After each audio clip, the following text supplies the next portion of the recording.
mundo todo. Meu nome é Antônio Carlos Moreno e tenho 79 anos. Durante muito tempo, acreditei que a velhice era apenas mais uma fase natural da vida, como a adolescência cheia de descobertas ou a maturidade repleta de responsabilidades. Imaginava que, se a pessoa tivesse vivido com dignidade, amor e esforço, atravessaria essa etapa final com respeito e tranquilidade. Mas o que vivi dentro de um hospital em Salamanca, naquela ala fria de ortopedia, mudou completamente minha maneira de enxergar o mundo, e principalmente a imagem que eu fazia das pessoas que um dia mais amei e nas quais confiei cegamente. Tudo começou com um acidente aparentemente bobo, numa manhã comum na cozinha da casa onde eu vivia com minha filha mais velha, Clara, e o marido dela, que mal me dirigia a palavra. Estava tentando pegar um copo num dos armários mais altos, algo que antes eu fazia com facilidade, mesmo com os ossos já cansados. Mas naquele dia, meus pés escorregaram no piso úmido e eu perdi completamente o equilíbrio. O tombo foi rápido, seco, como se o chão tivesse puxado meu corpo de uma vez. O som que saiu da minha boca foi um grito meio engasgado, misto de susto e dor. Senti de imediato uma fisgada terrível na região da coxa, como se um pedaço do meu osso tivesse se partido em silêncio. Sabia, ali no chão gelado, que algo sério havia acontecido com a minha perna. Gritei novamente, dessa vez por socorro. Clara e o marido estavam em casa, mas demoraram alguns minutos até aparecer.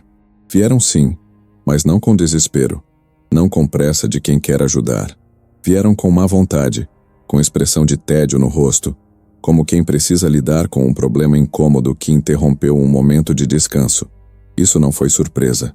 Eu já sentia nos últimos meses que minha presença era cada vez menos desejada. Toda vez que eu abria a boca para contar uma história antiga, fazer um comentário ou simplesmente perguntar a hora, via os olhos deles rolarem ou os lábios se contraírem em impaciência. Era como se minha existência fosse um ruído incômodo no fundo da casa, como aquele barulho irritante de uma torneira pingando, ou pior, como se eu fosse um vizinho inconveniente usando furadeira no domingo às 7 da manhã. Me colocaram no carro às pressas e fomos ao hospital clínico, o maior da região. Na ala de urgência fui atendido com correção, mas sem afeto. Os profissionais faziam seu trabalho com competência, mas faltava calor humano. A enfermeira, enquanto colocava minha ficha no sistema, me perguntou se eu estava sozinho, se tinha alguém por mim. Respondi que minha filha estava do lado de fora resolvendo alguns papéis. Mentira. Eles estavam no saguão do hospital, mais precisamente na cafeteria, discutindo entre si, como sempre faziam. Nunca faltavam motivos: as contas, o trabalho, os filhos. E agora, claro, o velho aqui que caiu, que quebrou, que dá trabalho. Depois de quase 1 hora, o médico veio com o diagnóstico: fratura no fêmur. Cirurgia imediata. Seriam pelo menos 3 dias internado, mais fisioterapia depois. Foi no momento em que me levavam do pronto-socorro para o quarto, já com a anestesia começando a fazer efeito, que ouvi algo que jamais imaginei escutar, muito menos da boca da minha própria filha. Estava meio sedado. Os sons ao redor chegavam como que por debaixo d'água, mas ainda entendia perfeitamente. Clara falava com o marido no corredor, achando que eu já não ouvia. A voz dela era seca, firme, sem nenhum traço de emoção. Isso não pode continuar. Ele tá mais no hospital do que em casa. Fica reclamando o dia inteiro. A verdade é que o melhor seria se ele morresse logo. Todo mundo ia viver melhor assim. Aquilo foi como uma facada no peito. Não doeu a perna. Doeu a alma. Fiquei imóvel, congelado. O marido dela apenas assentiu com a cabeça. Não retrucou. Não discordou. Eu os via refletidos no vidro da porta do quarto. Não perceberam que eu estava consciente, que estava ali escutando tudo, em silêncio, em choque. Naquele instante percebi. Eles não me viam mais como pai. Me viam como um peso, um incômodo, como um sofá velho que ninguém mais quer usar, mas também não tem coragem de jogar fora. Senti uma solidão tão profunda que nem sei explicar. Uma sensação de abandono que não tem forma, só se sente. Mas naquele exato instante, algo diferente nasceu dentro de mim. Não foi raiva, não foi ódio, foi algo mais profundo, um fogo silencioso, uma força que eu não sentia fazia muito tempo. Uma espécie de firmeza que só vem quando a gente bate no fundo e percebe que, dali em diante, ou você afunda ou você levanta. Fiquei internado 3 dias. Não comentei nada com ninguém. Não gritei. Não chorei. Fui gentil com as enfermeiras. Agradeci cada copo d'água, cada coberta que me deram. Não era resignação. Era minha maneira de me lembrar que eu ainda era humano, que ainda merecia ser tratado com respeito. Me apeguei àqueles pequenos gestos como se fossem âncoras. Não pedi favores. Não reclamei. E, principalmente, nunca mais olhei para Clara com os mesmos olhos. Ela vinha até mim, perguntava se eu precisava de algo, mas no olhar, no jeito impaciente como mexia no celular, eu lia com clareza. Anda logo, velho. E eu respondia com minha voz mais tranquila. Não, obrigado. Estou bem assim. A cirurgia correu bem. O médico disse que foi um sucesso. Mas o que realmente começou a me curar não foi o bisturi. Foi o silêncio. O silêncio que me permitiu pensar. Lembrei da Carmen, minha esposa, que se foi há 7 anos, da sua risada, do jeito como ela me chamava de meu Julián, com aquele sotaque doce. Lembrei dos meus 2 filhos, Clara e Esteban, e de como a vida foi afastando a gente. Não por falta de amor, mas por excesso de conforto. Eles se habituaram a receber. Eu sempre dei tudo. A casa, a comida, até parte da minha aposentadoria. Mas quando deixei de poder dar, quando passei a precisar, eles pararam de me ver como pai e passaram a me ver como problema. No dia da alta, o médico me perguntou se alguém viria me buscar. Respondi que sim, que minha filha me aguardava. Mas era outra mentira. Na verdade, naquele momento eu já tinha decidido. Não voltaria com Clara. Não voltaria para lugar nenhum onde eu não fosse bem-vindo. Chamei um táxi ali mesmo. Saí do hospital com a mesma roupa com que entrei. Minha carteira no bolso e uma caderneta azul onde anotava os poucos números que ainda lembrava. E em vez de ir para casa, pedi ao motorista que me levasse direto à estação de trem. Sem rumo, sem planos, só com uma certeza. Eu não ia mais aceitar viver onde me desejavam morto. Eu saí do hospital sem dar satisfação. Nem à minha filha, nem ao genro, nem a ninguém. Saí com a roupa que usava na internação. Uma sacola plástica nas mãos e minha velha carteira de couro no bolso. Tive que pedir ajuda para uma enfermeira para chamar um táxi. A mulher me olhou com pena, mas não fez perguntas. E eu agradeci o silêncio. No banco de trás do carro, olhei pela janela enquanto o hospital ia ficando para trás. Não tinha destino. Só queria ir para longe. Longe da frase que ainda martelava na minha cabeça. Você estaria melhor morto. Aquilo tinha me rasgado por dentro. E mesmo sem forças físicas, minha alma ainda reagia. Eu não podia continuar vivendo com quem pensava isso de mim. Pedi ao motorista que me deixasse na estação de trem. Quando ele perguntou, "Para onde o senhor vai?" Eu disse, "Pro lugar mais longe que tiver saindo agora." Ele sorriu, talvez achando que eu brincava, mas eu nunca falei tão sério na vida. O próximo trem era para Araraquara. Não conhecia ninguém lá, mas não importava. Peguei a passagem, me sentei num banco da plataforma e esperei o horário olhando o movimento com olhos de quem já não esperava nada. A viagem durou quase 3 horas. No caminho, passei o tempo observando os campos pela janela, o céu cinzento, as nuvens carregadas. Era como se o mundo inteiro estivesse de luto por mim. Não chorei, mas confesso que senti vontade. Só que depois de certa idade, o choro vai ficando mais para dentro. Ao chegar, caminhei sem rumo pelas ruas até achar uma pensão simples daquelas antigas, com grades de ferro na varanda e cheiro de café coado no ar. A dona se chamava Dona Marlene. Eu a conhecia de longe, de uma viagem que fiz com minha falecida esposa muitos anos atrás. Quando ela me viu, arregalou os olhos e disse, "Seu Amaro, é o senhor mesmo?" Confirmei com um aceno, e antes que ela perguntasse qualquer coisa, completei, "Preciso de um canto por uns dias. Posso pagar?" E ela, com aquele jeito materno de gente antiga, apenas respondeu, "O senhor pode ficar quanto quiser. Tem quarto vago." Subi devagar os degraus, me instalando num quartinho simples, com uma cama de solteiro, um guarda-roupa de madeira antiga e uma janela que dava para um jardim com pés de laranja. Ali, naquela simplicidade, senti um alívio que não sentia fazia tempo. Não era luxo, mas era paz. Não era silêncio frio de quem te ignora, era silêncio quente de quem te respeita. Nos dias seguintes comecei a escrever. Peguei minha caderneta azul, aquela onde anoto de tudo, e comecei a registrar memórias. Como conheci a Marta, minha esposa. Como foi o nascimento dos meus filhos. As noites viradas trabalhando na oficina mecânica. O dia em que consegui comprar minha primeira bicicleta usada. Não escrevia para ninguém ler. Era só para mim. Para lembrar a mim mesmo que eu fui alguém. Que minha vida teve valor, mesmo que minha filha tenha esquecido disso. Fiz amizade com outros hóspedes.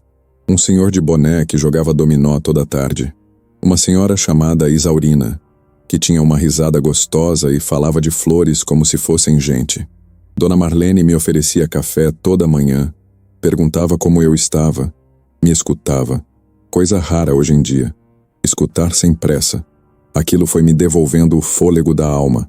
Um dia, enquanto varria o quintal da pensão, porque eu ainda gosto de varrer mesmo com dor no quadril, pensei, eu nunca mais vou deixar que decidam por mim, nem minha filha, nem ninguém. Peguei um ônibus até o centro e fui direto num cartório. Pedi para fazer um documento com firma reconhecida.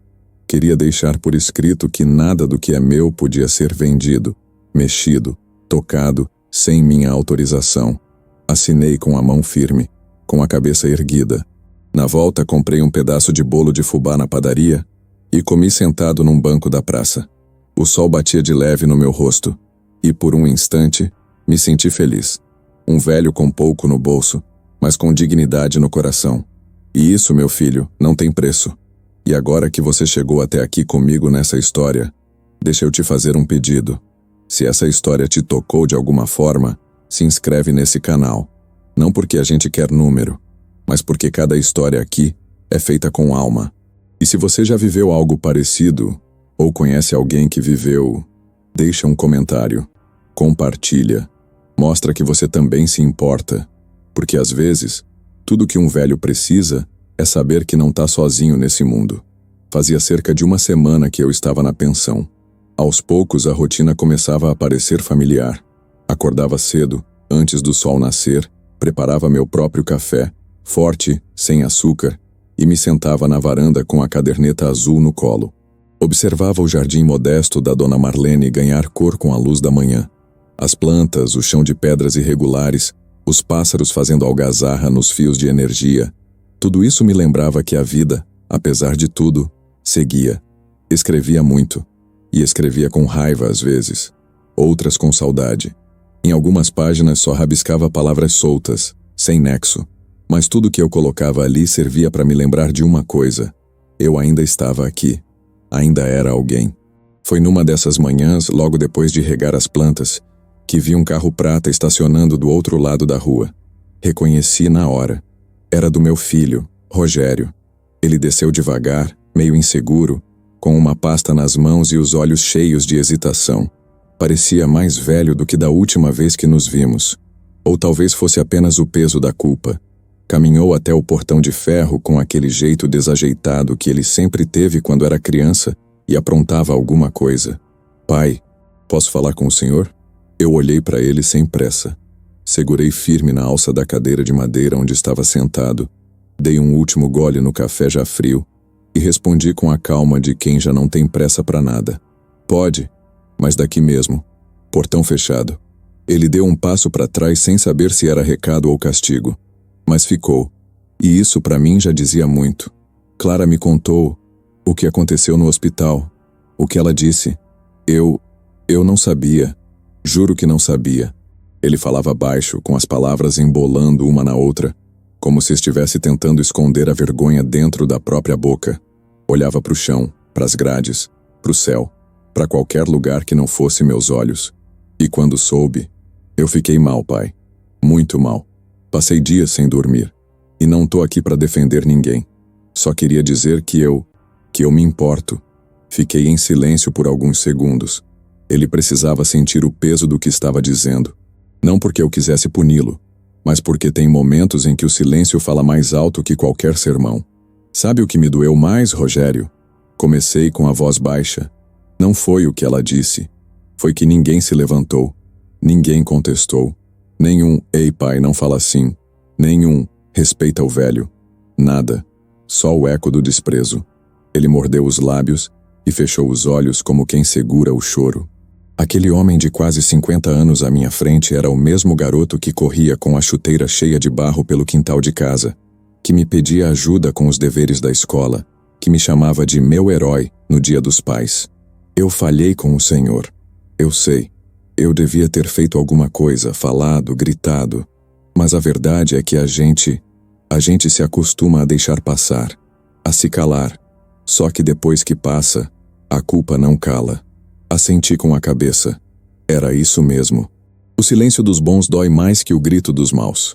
E a covardia da omissão às vezes pesa mais que a ofensa direta. Eu vim aqui porque quero tentar consertar. Porque eu não aceito que o senhor fique escondido, vivendo num quartinho quando tem uma casa lá. A sua casa. Levantei devagar da cadeira, senti o estalo na coluna e caminhei até o portão. A grade estava fria nas minhas mãos. Eu o encarei com firmeza, mas sem raiva. Rogério, esse quarto aqui me dá mais respeito do que aquela casa inteira. Aqui ninguém me chama de peso. Aqui me servem um café e me perguntam como eu tô de verdade. Lá, me olhavam como se eu fosse o atraso da vida de vocês. Ele engoliu seco, mas não tentou rebater. Sabia que era verdade. Eu não quero que o senhor morra longe. Quero estar perto. Quero ajudar. Pois então, começa me ajudando a viver, do meu jeito, onde eu me sinto digno. Porque, filho, às vezes voltar atrás é pior que não sair nunca. Ele assentiu, e com os olhos marejados esticou a mão por entre as grades. Eu a segurei. Forte. Aquele aperto de mão dizia mais do que todas as desculpas. Era sincero. Era necessário. Antes de ir, me deu um abraço. Breve, apertado. E disse algo que eu não ouvia fazia décadas. Eu te amo, pai. Aquilo me desmontou por dentro. Mas não deixei transparecer. Me mantive de pé, firme, porque precisava que ele soubesse que eu não era só emoção. Era decisão. 2 dias depois foi a vez da Clara. Vi o carro branco dela parar do outro lado da rua. Ela desceu de salto, roupa de trabalho, expressão dura. Ficou uns minutos parada, como se ensaiasse o que dizer. Depois atravessou a rua e parou a 2 passos do portão. Pai, a gente precisa conversar. Agora quer conversar? Eu vim pedir desculpa. Disse sem encarar meus olhos. Eu tava nervosa. Disse o que não devia. Não, minha filha.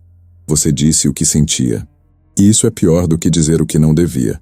Ela arregalou os olhos e pareceu perder o chão. Pela primeira vez, vi que talvez tivesse entendido a gravidade do que fez. Eu sou sua filha, ela disse, como se isso fosse suficiente. E eu fui seu pai. Durante anos. Mesmo quando sua mãe morreu e você ainda era adolescente. Mesmo quando você teve seu primeiro filho e eu me desdobrava para cuidar dele enquanto você voltava ao trabalho. Fui pai e fui avô. Fui escudo, fui rede. E agora, quando o velho cambaleia, vocês acham que chegou a hora de me dobrar e me guardar numa gaveta? Não é isso. É sim. Vocês não querem cuidar. Querem sumir com o incômodo. Eu virei móvel velho que entulha a sala. Ela ficou muda. Pela primeira vez sem argumento. O silêncio dela era tudo que eu precisava. Eu não volto. Nem hoje, nem nunca. Eu me reencontrei aqui. E enquanto tiver forças para levantar da cama e fazer meu café, vou ficar. Se um dia eu precisar de ajuda de verdade, que seja de quem não me veja como peso. E o que a gente vai dizer para a vizinhança? Ela perguntou num último suspiro de vaidade. Diz que seu pai cansou de pedir respeito e decidiu viver com ele. Ela virou as costas e foi embora. Aquela noite dormi com a alma leve. Pela primeira vez sentia que não devia mais nada para ninguém. Não havia gritos, não havia discussões. Só eu, minha caderneta e um céu estrelado visto da janela estreita do meu quarto. E foi ali, naquele colchão velho, ouvindo o barulho do vento nas árvores, que entendi que às vezes, para ensinar respeito, a gente precisa fazer falta, e que o amor verdadeiro não é o que fica, é o que volta transformado. Os dias que vieram depois daquele reencontro com meus filhos foram silenciosos, mas de um silêncio diferente. Não era mais o silêncio da mágoa, nem o da solidão imposta. Era um silêncio de respiro, de reconstrução por dentro. Acordava cedo, como sempre. Preparava meu café e sentava com a caderneta azul no colo, escrevendo como se cada linha fosse um tijolo que me ajudava a levantar uma nova casa dentro de mim. Voltar para a pensão todas as tardes, ver Dona Marlene cortando frutas, ouvir o rádio antigo no volume baixo e sentir o cheiro do bolo assando no forno, era mais lar do que qualquer casa que eu tenha tido nos últimos anos. E sabe, foi ali que eu compreendi uma coisa que talvez demorei a vida inteira para entender. Que casa não é onde a gente mora, é onde a gente é respeitado. Mas eu também não sou ingênuo. Sentia no peito que as visitas da minha família não tinham sido o fim do conflito, e sim o começo de algo mais tenso. Um movimento silencioso, disfarçado, como nuvem carregada no horizonte. Percebia nas ligações não atendidas, nas mensagens curtas e secas que Rogério começou a me mandar, como se algo estivesse sendo preparado. Clara sumiu completamente. O que, para ser honesto, foi até um alívio. Certa tarde, enquanto eu varria o jardim da pensão, vi um homem estranho do outro lado da rua. Usava boné, camiseta preta, celular no ouvido. Olhava para casa como quem media os cantos. Parecia técnico ou corretor. Me observou por um instante, depois virou a esquina e sumiu. No dia seguinte, outro homem diferente parou uma moto em frente ao portão, olhou a fachada, tirou uma foto e foi embora. Aquilo me deu um aperto no peito. Resolvi então que não bastava ter dito, não volto. Era preciso deixar tudo por escrito. Fui até a mesma cartório do centro da cidade e pedi para registrar um documento novo. Uma declaração onde constava que toda e qualquer movimentação sobre bens em meu nome, a casa, a pensão que recebo, os direitos de qualquer conta, só poderiam ser feitos com minha autorização direta. Levei meus papéis, documentos, RG, CPF, título antigo da casa. Tudo. O cartorário, um senhor muito correto, me olhou com atenção e perguntou com voz calma: "O senhor quer deixar isso como testamento?" "Não. Quero deixar como aviso em vida." Ele entendeu. 2 dias depois recebi uma ligação do Rogério. Atendi. "Pai, a Clara quer conversar sobre o futuro da casa. Ela está preocupada com documentação, com divisão. Ela acha que seria melhor resolver logo tudo isso antes que o senhor... Bom, antes que o senhor não esteja mais aqui." Suspirei fundo. Não era surpresa. Era o que eu temia. A pressa deles não era por carinho, era por conveniência. Eu não vou morrer só porque vocês estão com pressa de dividir o que ainda é meu. Não é isso, pai. É que... Rogério, interrompi. Avisa pra ela que a casa tá no meu nome. E que assim vai continuar até o último dia da minha vida. E se alguém tentar mexer nisso antes da hora, vai conhecer o peso da lei. Pai, o senhor tá exagerando. Não, eu demorei a vida inteira para entender que não se perde só quando se morre. A gente começa a morrer quando desiste de se defender. E desliguei. Naquela noite, fiquei pensando. Me perguntei, até onde vai a sede de posse das pessoas? Será que o que construí a vida toda vale só o concreto e os azulejos? Será que todo o meu esforço virou apenas papel passado? A verdade é que quando a ambição entra pela porta, o respeito pula pela janela. Na manhã seguinte, me levantei mais cedo que o habitual. O céu ainda estava escuro, e o cheiro do café de Dona Marlene subia pela casa. Peguei meus documentos, minha caderneta azul e fui direto para a Defensoria Pública. Lá, com a ajuda de um advogado experiente e sereno, redigimos um documento ainda mais forte. Uma restrição de movimentação patrimonial, com efeito legal imediato. O papel dizia, com todas as letras, que enquanto eu estivesse vivo, ninguém poderia acessar, negociar, transferir ou discutir meus bens.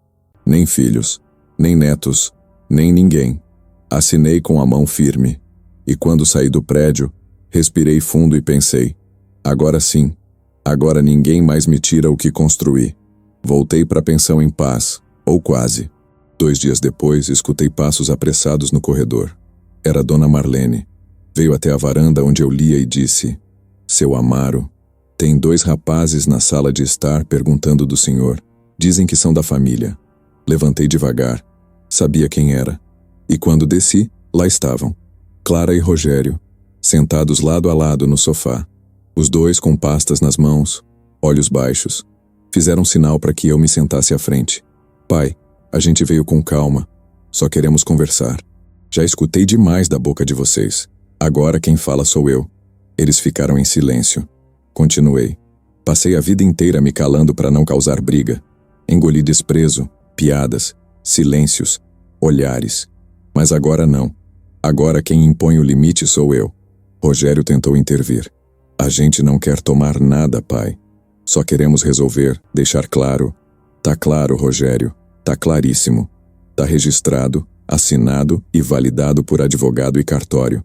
E se ainda restava alguma dúvida, eu vou deixar um lembrete. Eu ainda tô vivo. E enquanto eu estiver, tudo que é meu só muda de dono se for por minha vontade. Clara cruzou os braços, endureceu a expressão e disparou. Então o senhor vai deixar tudo isso apodrecer? A casa, os bens, tudo? Vou deixar o que for preciso apodrecer. Mas não vou permitir que o respeito apodreça dentro de mim. Ela não respondeu. Eu me levantei, me aproximei da porta e finalizei com firmeza. Vocês ainda têm tempo de mudar, de aprender o valor de quem os criou. Mas se escolherem continuar vendo o velho como um problema, saibam que problema não se herda, se abandona. E abri a porta para que saíssem. Aquela noite eu dormi com um peso a menos no peito.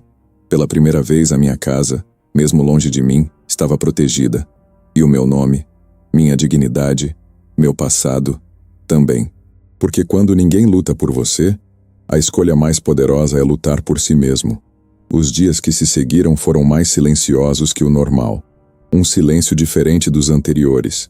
Não o da raiva ou da rejeição, mas o da antecipação. Eu sentia, no fundo do peito, que alguma coisa estava prestes a acontecer. Como aquele cheiro no ar antes da chuva. Ou como o barulho do vento que anuncia tempestade. E mesmo com todas as providências legais tomadas, com cada papel assinado e cada medida jurídica reforçada, eu sabia que minha luta ainda não havia terminado. O que eu não esperava era que a última cartada viria sem disfarces, sem telefonemas, sem meias palavras. Era uma madrugada comum. Eu tinha ido dormir cedo com a janela entreaberta como sempre fazia. O ar da noite me fazia bem. Me fazia lembrar que o mundo ainda estava lá fora, vivo, respirando, apesar de tudo. Acordei com um barulho seco. Não era vento. Era um estalo de metal. Um rangido de corrente. Me levantei devagar, peguei meu bastão e caminhei até o corredor. Meu coração batia lento, mas firme. Abri a porta principal e olhei pela grade do jardim. 2 homens. Um deles com uma alavanca nas mãos. O outro com boné e rosto conhecido. Era meu neto mais velho. Congelamos por um instante. O mais novo hesitou. O outro, que me reconheceu, baixou a cabeça como um menino pego em flagrante. O que vocês estão fazendo? Perguntei com a voz seca, sem elevar o tom. Meu neto olhou para mim com olhos avermelhados. Disse: Mãe pediu. Disse que precisava dos papéis, que o senhor não queria cooperar. Respirei fundo. Tudo estava claro agora. Eles não tinham vindo conversar. Tinham vindo invadir. Dei 3 passos firmes até o portão e disse: Eu me orgulho de muita coisa na vida, mas essa noite, vocês me ensinaram que o que mais me orgulho é de ainda saber fechar uma porta. Eles não responderam, apenas recuaram. O rapaz que segurava a alavanca a jogou no chão e fugiu. Meu neto ficou parado. Queria dizer algo, mas não conseguia. Apenas abaixou a cabeça e murmurou: Me perdoa, vô. Voltei para dentro e tranquei tudo. E então, ali mesmo, sentado no sofá da dona Marlene, com os nervos latejando no peito, tomei minha última decisão. Na manhã seguinte, levantei cedo como sempre. Peguei minha camisa azul clara, a que eu uso só quando algo muito sério vai acontecer. Coloquei meu chapéu e, com minha caderneta azul debaixo do braço, saí rumo ao cartório central. Não fui lá para reforçar documentos. Fui para vender a casa. Sim, a casa que eu construí com as minhas mãos, que ergui parede por parede com suor, calo e sacrifício.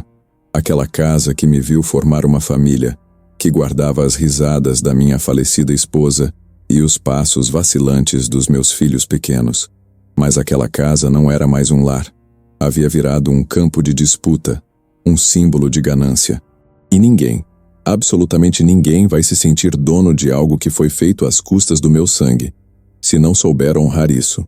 No cartório, com a ajuda do advogado que me acompanhava desde o início de tudo, Finalizei a venda para um comprador confiável, um senhor de mais idade, conhecido de longa data que planejava usar o terreno para um pequeno comércio. Não me importava mais o destino da construção. Importava que não pertenceria mais a quem só enxergava cifras, e não lembranças. No fim da tarde voltei para a pensão. Todos estavam reunidos na sala. Rogério, Clara, até meus 2 netos. Pareciam tensos. Esperavam algo, talvez uma conversa, um alívio, um recuo. Mas o que receberam foi a verdade. Entrei, tirei o chapéu, depositei o envelope de documentos na mesa e disse com voz baixa e firme: a casa já não é mais nossa. Está vendida. A escritura foi transferida esta manhã. Clara deu um passo à frente, incrédula. Como assim? O senhor não podia fazer isso. Ah, eu podia sim, e fiz. Porque ainda sou dono da minha vida. O senhor está sendo cruel. Cruel seria continuar permitindo que vocês pisassem em tudo que eu construí. Rogério tentou mediar. Pai, por favor. Não. Já ouviram tudo o que tinham que ouvir. Agora escutem só mais uma coisa. Me levantei. Olhei nos olhos de cada um deles. Um por um. Eu dei a vida inteira para vocês. Dei meu tempo, meu dinheiro, minha saúde. Dei até o silêncio quando vocês me ignoravam. E o que recebi de volta? Uma frase. Você estaria melhor morto. E se essa frase fosse uma sentença, eu teria morrido ali mesmo. Mas eu preferi viver. E viver com dignidade. Houve silêncio. Daqueles que doem. Vocês têm 1 mês para sair da casa, não há volta. Eu não tomei essa decisão com ódio. Tomei com amor próprio. Peguei o envelope de volta, guardei no bolso e disse a frase que finalizava tudo. Prefiro dormir debaixo de uma árvore com respeito, do que sob um teto de humilhação. Virei de costas e saí. Deixei que o som dos passos deles ficasse para trás. Hoje faz 1 mês desde aquele dia. A casa já está sendo esvaziada. Eles, pelo que sei, alugaram um apartamento na periferia. Rogério tentou ligar 2 vezes. Não atendi. Clara não me procurou mais.